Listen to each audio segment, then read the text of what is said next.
Hi, this is Ruderman. I'm coming to you live from RWCS in Maui, where I just gave a presentation on polymyositis and dermatomyositis. What is the evidence? I covered three issues. I talked about classification, I talked about treatment, and I talked about antibodies.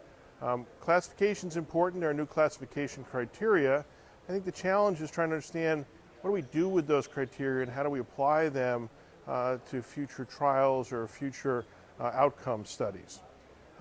In terms of antibodies, similar questions arise. There are a number of new antibodies that have been described in these diseases in the last few years, some of which may have relevance in terms of prognosis, some of which the relevance is unclear, and I think time will tell how well and how we should use these antibodies in clinical practice.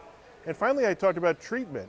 And in a talk that's supposed to be about what is the evidence, there unfortunately is not a great deal of evidence. There is very little controlled data on the use of either non-biologic or biologic drugs in polymyositis and dermatomyositis.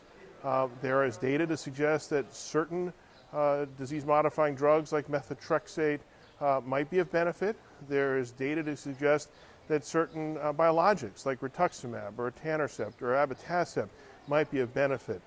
But I think we don't have solid, firm data to prove benefit for all patients with these diseases, and I think we need more trials to sort that out.